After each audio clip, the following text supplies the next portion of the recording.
Gold, trusted gold buyers. మీరు తాకట్టు పెట్టిన బంగారాన్ని విడిపించి ఈ రోజు ఉన్న మార్కెట్ ధరకు కొనబడను. అండ్ రఘువరన్ భవానీ క్యారెక్టర్ విషయానికి వస్తే అప్పటి వరకు రఘువరన్ గారు చేసే క్యారెక్టర్స్ వేరే విధంగా ఉండేవి. అంటే చాలా తక్కువ డేస్ షూట్ ఉండేవి, బిజీగానే ఉండేవారు, బట్ ఇంపాక్ట్ ఉండే రోల్స్లో కనిపించేవారు కాదు.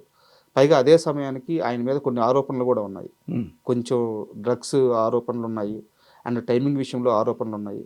ఒక కొత్త డైరెక్టర్ సినిమాకి రఘువరన్ని కాస్ట్ చేయాలన్న ఆలోచన వద్దు. సైమల్టేనియస్గా ఇద్దరికి వచ్చింది. నేను అప్పటికి పసివాడి ప్రాణం తమిళ్ వెర్షను, పూవిళి వాసలిలే ఆ సినిమా నేను ఒకసారి చూసి మళ్ళీ రెండో రోజు చూసా. కేవలం రఘువరన్, సత్యరాజ్ హీరో దానిలో. అంత విపరీతంగా నచ్చాడు నాకు. ఓకే, నేను తన పేరు చెప్తుంటే అతని పేరే నేను అనుకుంటున్నాను నాగేశ్వరరావు అన్నాడు. సో ఫెంటాస్టిక్గా ఉంటాడు అని అంటే వాళ్ళ తమ్ముడిని పిలిపించి, వాడి పేరు సురేష్, అతని డేట్లు కూడా సరిగా అడ్జస్ట్ అవ్వలేదు. ఇప్పుడు అతనికి ఈ నేపథ్యం ఉంది, ఏది కొంచెం ఎక్సెంట్రిక్ మనిషి, డ్రగ్స్ అలాంటివి ఉన్నాయని తెలుసు. మా శివ షూటింగ్ టైంలో కూడా కొంత ఉండేది అది. ఓకే, హిందీ సినిమాకి వచ్చేసరికి అది ఇంకొంచెం ఎక్కువైనట్టుంది. నేను లేను హిందీ సినిమాకి. అండ్ శివ సినిమాకి ఎక్కువ సమయం పట్టింది ఏంటంటే లైటింగ్ చాలా పర్టికులర్గా ఉంటుంది లైటింగ్. సో దానికోసం ఎలాంటి జాగ్రత్తలు తీసుకున్నారు? ఎక్కువ సమయం ఏం పట్ల. గోపాల్ రెడ్డి గారికి చాలా క్రిస్టల్ క్లియర్ ఐడియా ఉంది. అప్పటికి తాను చాలా సీనియర్ మోస్ట్ కెమెరామెన్. రాముతో చెప్పా, గోపాల్ రెడ్డి వద్దు రాము, మీరు వేరే ఇంకో పేరు చెప్పా, హరి హనుమాన్ పేరు చెప్పా. ఎందుకు అలా చెప్పానంటే గోపాల్ రెడ్డి గారు ఎంత బిజీ అంటే కొబ్బరికాయకు వస్తాడు, గుమ్మడికాయకు రాడు, కొబ్బరికాయకు వస్తాడు, గుమ్మడికాయకు వస్తాడు, మధ్యలో రాడు. అంత బిజీ ఆయన. అందుకని మరి షార్ట్ బై షార్ట్ నువ్వే ఆయనే ఉండాలనుకుంటున్నావు కాబట్టి మరి ఉండలేరేమో అన్నా. లేదు నేను మాట్లాడుకుంటాను, గోపాల్ రెడ్డి మన కెమెరామెన్. ఇంకోటి ఏంటి, అప్పటికి గోపాల్ రెడ్డి గారి మీద ఉన్న ఒక అద్భుతమైన ఫీలింగ్ అంటే ఫస్ట్ డైరెక్టర్ ఎవరైనా సరే గోపాల్ రెడ్డి గారు అయితే ఆ సినిమా హిట్. అది రాము సెంటిమెంట్లు నేను నమ్మడు, కానీ అంత కంఫర్ట్ జోన్లో ఉంచుతాడు డైరెక్టర్ని. చాలా కష్టపడతాడు ఆయన ఒక డైరెక్టర్గా, ఫోటోగ్రాఫర్గా. ఇక్కడ ఆ లైటింగ్ చేసేటప్పుడు, ఇందాక లైటింగ్ ప్యాటర్న్ గురించి అడిగినప్పుడు, మేము వేరే చోట షూటింగ్ చేసి అన్నపూర్ణ స్టూడియోలో ఒక ఓపెన్ ఏరియా ఉంటుంది 2 ఫ్లోర్ల మధ్య, అక్కడ ఒక చిన్న సారాయి కొట్టు లాంటిది వేసి దాన్ని చేసాం. అది మ్యాక్సిమం 10 మినిట్స్లో లైటప్ చేసాడు. చాలా అద్భుతంగా ఉంటుంది ఆ షాట్. ఇది అంతా పొగ వేసి ఆ పొగలోంచి నాగార్జున వచ్చి అంతా దాన్ని పగలగొట్టేస్తారు కదా. అవును, అది చాలా తక్కువ టైంలో చేసి ఆ యూనియన్ కృష్ణారెడ్డికి ఈవినింగ్ 4కి వచ్చాం అక్కడికి. 5కి అయిపోయింది షూటింగ్. తర్వాత చిన్న పరిగెత్తే దగ్గర ఆ మనిషి ముందు నడుస్తున్నాడు, బాండోవర్ ఓపెన్ చేసి ఉంది. అంటే లైట్కి ఉండే బాండోవర్ని ఓపెన్ చేస్తే అతని షాడో పెద్దగా కనపడుతుంది. అదేదో బాగుంది అనుకుని దాన్ని అప్పటికప్పుడు దాన్ని ఆయన ఇంప్లిమెంట్ చేసి, చిన్న పరిగెడుతుంటే గోడ మీద పెద్ద షాడో పరిగెడుతుంది, దాని ముందు ఒరిజినల్ ఇమేజ్లు పరిగెడతా ఉంటాయి. ఆయనకి ఇష్టం. ఓకే, అంటే ఆయనకి విపరీతమైన తపన. అండ్ చిన్న అదే ఫైట్లో పరిగెత్తేటప్పుడు చూడకుండానే ఆ స్తంభాన్ని రియలిస్టిక్గా గుద్దుకోవాలని చెప్పి చెప్పారట. అవును, చాలా ఇంజురీస్ కూడా అయినాయి అని చెప్పి చెప్పారు. చిన్న తగిలింది అంటే దాన్ని వెనక్కి తిరిగి చూస్తూ వచ్చేలోపు అది వచ్చేయాలి, ఈలోపు కెమెరా బ్యాక్ అవ్వాలి. అక్కడ పోల్ ఉన్నట్టు తెలియకూడదు ఆడియన్స్కి. సడన్గా ఆ జర్క్ ఫీల్ అయ్యారు. అండ్ ఈ సైకిల్ చేజింగ్ సీన్ ఇప్పుడు చూస్తున్నా కానీ అది ఒక రకమైన టెన్షన్గా ఉంటుంది. ఆ పాప కళ్ళల్లో కూడా భయం కనిపిస్తూ ఉంటుంది ఇప్పటికీ. ఆ క్లోజ్ షాట్ పెట్టినప్పుడు చాలా స్పీడ్గా ఒక కారు వెళ్ళినంత వేగంగా అంతా రియలిస్టిక్గా తీశారంట. నాగార్జున గారిని ఎలా ఒప్పించారు? నాగార్జునకి ఏ విధమైన భయం లేదు ఫస్ట్. ఇప్పుడు హీరోల్లో ఫస్ట్ సినిమా చేసే హీరో కూడా చేయడు. ఎందుకంటే ఒక రకమైన వెర్రి అంటారు తమిళ్లో. అయితే తెలుగులో ఒక ఎమోషన్, ఆ ఎమోషన్నే డ్రైవ్ చేస్తూ ఉంటుంది. నాగార్జున బలంగా నమ్మాడు ఈ సినిమా రాముకి ఏం కావాలంటే అది చేద్దామని. ఒక జిప్సీని పట్టుకొని దాని స్పీడ్తో సైకిల్ని, తన తొక్కే సైకిల్ని హ్యాండిల్ ఆపడం అనేది చాలా కష్టం. అంతే కదా. ఇంకోటి, ఆ సైకిల్ ఈ ముందు బార్ మీద అమ్మాయి కూర్చుని ఉంది, అంటే వెయిట్ పెరిగింది.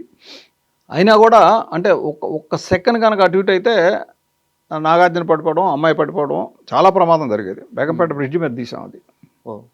ఇప్పుడు వాళ్ళిద్దరు క్లోజులు కనుక చూస్తే ఇంక మళ్ళీ నాకు తెలిసి అలాంటి సీక్వెన్స్ ఎక్కడ రాలేదు తెలుగులో వరకు. అది రియలిస్టిక్గా చేసాం కాబట్టి వచ్చింది అది. అండ్ తనిఖీల భరణి గారి విషయానికి వస్తే స్క్రిప్ట్ డైలాగ్ అప్పుడు ఆయన బౌండరీ స్క్రిప్ట్ పంపించే విధానంలో తేడా వచ్చి తనిఖీల భరణి గారి మీద రాము అలిగాడు అని చెప్పి తెలిసింది. అలాంటి అలిగిన మనిషిని తీసుకొచ్చి నానాజీ క్యారెక్టర్ ఇవ్వడానికి కారణం ఏంటి? మళ్ళీ వెంటనే ఆ డిసిషన్ చేంజ్ చేసుకొని అతనితో మళ్ళీ ట్రావెలింగ్ ఓకే ఇవ్వడానికి. రాముకి ఏ ఫీలింగ్ కూడా పర్మనెంట్గా ఉండదు. ఓకే, ఇప్పుడు ఈ మనిషి నచ్చాడు అంటే ఈ నచ్చిన ఫీలింగ్ జీవితాంతం ఉండదు, ఈ మనిషి నచ్చలేదు అంటే నచ్చని ఫీలింగ్ ఉండదు, టెంపరీ అన్నీ. అయితే అక్కడ ఏం జరిగిందంటే భరణి చాలా బిజీగా ఉండే రైటర్ భరణి. అప్పుడేంటి తను రీడింగ్ ఇస్తాను అంటే రీడింగ్ అక్కర్లేదు, నాకు స్క్రిప్ట్ పంపించేయండి అన్నాడు. స్క్రిప్ట్ పంపించేయండి అంటే తను రీడింగ్ ఇస్తే అక్కడ రాసిన దానికంటే భిన్నంగా చదవగలడు, ఎక్స్టెంపోర్లో కొత్త మాట వస్తుంది. సో అలా ఇవన్నీ మళ్ళీ ఒకసారి చూసుకొని చెక్ చేసుకొని అన్నపూర్ణ స్టూడియోకి పంపించాడు. ఎవరితో అది సివిఎల్ నరసింహారావు లేకపోతే పుచ్చ రామకృష్ణ, ఈ ఇద్దరిలో మళ్ళీ క్వశ్చన్ మార్క్ ఉంటుంది, ఒక్కొక్కరికి ఒక్కో రకం వారే చెప్పారు, తనిఖీల భరణి గారే చెప్పారు సివిఎల్ నరసింహ. సివిఎల్ కానీ పుచ్చ రామకృష్ణ అని ఉండేవాడు భరణికి అసిస్టెంట్గా, బహుశా సివిఎల్ అయి ఉండొచ్చు. తను చెన్నై వెళ్ళిపోతూ అన్నపూర్ణ స్టూడియోలో వాచ్మెన్కి ఇచ్చాడు శివ స్క్రిప్ట్. దానికి రాము కొంచెం ఫీల్ అయ్యాడు. ఫీల్ అయిన తర్వాత మళ్ళీ భరణితో మాట్లాడుతూ భరణిని కలిసినప్పుడు ఒక గెటప్ అంటే నేను ఇలా అనుకుంటున్నానంటే, అయితే ఒక్క నిమిషం ఉన్నాను, తను భరణి డ్రెస్ తెప్పించుకొని వేసుకొని ఒక పాను వేసుకొని ఇలా ఉంటాడు నానాజీగా చూడంగానే ఫెంటాస్టిక్ ఓకే అని అతను అప్పుడు ఫిక్స్ చేశారు. భరణి గారి రియాక్షన్ ఏంటంటే, మీకు అప్పటికి భరణి గారితో ట్రావెల్ ఉంది కదా, చాలా క్లోజ్ భరణి అంటే. అప్పటికి నేను మా సినిమాలకి గౌతమి కాదు శారదాంబక ఆయన రైటరు, దాంట్లో వేషం కూడా చేశాడు. మొన్న అడుగుతున్నాడు రాము గారు నన్ను, భరణికి ఇదే కదా ఫస్ట్ అంటే, లేదు అప్పుడు చాలా సినిమాలు చేశాడు, కనక మహాలక్ష్మి, లేడీస్ టైలర్, మా సినిమా గౌతమి క్రాంతి కుమార్ గారిది, ఇంకా వేరే సినిమాలు కూడా చేశాడు. సో తనకు తెలిసిన భరణి ఇదే సినిమాలో చేశాడు అని అనుకుంటున్నాడు. ఇక్కడ డిఫరెన్స్లు వస్తూ ఉంటాయి. అండ్ నా డౌట్ ఏంటంటే, సినిమా షూట్ అయ్యేటప్పుడు భరణి మీ దగ్గరికి వచ్చి ఆర్జీవి పనితీరు మీద కానీ ఈ సినిమా వెళ్తున్న విధానం మీద కానీ ఎప్పుడైనా డిస్కషన్ చేశారా? ఎప్పుడైనా డిస్కషన్ అంటే నేను రెగ్యులర్గా మాట్లాడే ఇంగ్లీష్ మీడియం అమ్మా మనకెందుకు అనేవాడిని. అంటే భరణి కూడా మొన్న ఎక్కడో చెప్పాడు, ఇంగ్లీష్ మీడియం అంటే ఏంటంటే జనరల్గా అప్పటికి తెలుగులో అసిస్టెంట్ డైరెక్టర్లు అందరూ తెలుగులో మాట్లాడుతూ తెలుగు గురించి కొంచెం అయినా ఇంగ్లీషు మాట్లాడటం అది ఉండేది. మీ వాడు ఒక టైప్ అయ్యా చూడాలి అనేవాడు. తనకేం కావాలో అది తీయించుకునే ఇది మాత్రం ఉంది అనేవాడు. తర్వాత రాము అంటే భరణి కూడా రెస్పెక్ట్, భరణి అంటే రాముకు కూడా రెస్పెక్ట్. ఓకే, తెలుగు సినిమా చరిత్రలో ఎప్పటికీ నిలిచిపోయే షాట్ ఆ సైకిల్ చైన్ షాట్. బట్ నిజం చెప్పాలంటే ఒకరోజు ముందు వరకు అసలు ఆ సీనే కన్జ్యూవ్ చేయలేదంట, స్క్రిప్ట్లో కూడా లేదంట. అక్కడ ఫైట్ జరగాలని తెలుసు కానీ సైకిల్ చైన్ తెంపాలని కానీ దాంతో ఫైట్ చేయాలని కానీ ఇవేవి లేవంట. సో సడన్గా థాట్ ఎవరికి వచ్చింది, ఎలా క్రియేట్ చేశారు? అదైతే నాది అని నేను చెప్పను. దానికి ముందు రోజే ఈ సైకిల్ కింద పడి ఉంటుంది, దాని చైన్ లాగుతాడు అంటే అది తెగుద్దా లేదా, మామూలుగా ఒక మనిషి హ్యూమన్లీ పాసిబిలిటీ ఉందా లేదా అనే ఆలోచన ఈ డిస్కషన్లు అన్నీ జరిగినాయి. అయితే ఈ సైకిల్ చైన్ తెగేటప్పటికీ శివ క్యారెక్టర్ మీద విపరీతమైన ఇది ఉంది, ఒక సింపతి. అవును, ఇతను వాళ్ళని కొట్టాలి ఇప్పుడు అనే ఒక దశ ఉంది. ఇప్పుడు అంటే కంపారిజన్ కాదు, తర్వాత ఎప్పుడో వచ్చిన భాష అనే సినిమాలో రజనీకాంత్ విలన్ని కొట్టకపోతే ఆడిటోరియంలో కూర్చున్న ఆడియన్స్ వెళ్ళి రజనీకాంత్ని కొట్టే పరిస్థితి, ఆ మూడ్ క్రియేట్ అయి ఉంటుంది, వచ్చింది. సో ఇక్కడ కూడా అదే మూడ్ వచ్చింది. అవును. సో అదేమో కొంచెం డ్రమటైజ్డ్ కమర్షియల్ మూవీ భాష, ఇది రియలిస్టిక్ న్యాచురల్గా ఉన్నది కాబట్టి అప్పటికి ఆ మూడ్ వచ్చేసింది.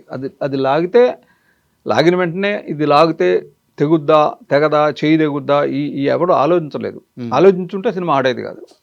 అంటే అప్పట్లో ఆ సీన్ క్రియేట్ చేసిన ఇంపాక్ట్ ఎలా ఉండేదంటే, కాలేజీల్లో చాలా మంది స్టూడెంట్స్ సైకిల్ చైన్లు పెట్టుకొని, అవును, ఆ చేతికి అది పెట్టుకొని వేలం వెర్రిగా అలా తిరిగేవాళ్ళంట. సో దాని గురించి ఎప్పుడైనా డిస్కస్ చేసుకున్నారా మీరు కానీ రాము కానీ? దానికి ముందు రోజు అనుకున్నాము తెగుద్దా తెగుద్దా. నాగార్జున కూడా కొంత డౌట్ ఉంది, ఇలా లాగితే తెగుద్దా అంటే మామూలుగా అయితే లాగితే కాదు, 10 రోజులు ట్రై చేసినా తెగదు. బట్ అయినా అది చేసాడు. దీనికంటే కూడా మీరు గమనిస్తే నాగార్జున ఫేస్లోను అది ఊడు వచ్చిన తర్వాత అది తిరిగే దాంట్లోనూ వీటి మీద రియాక్షన్లు ఎక్కువ ఉన్నాయి.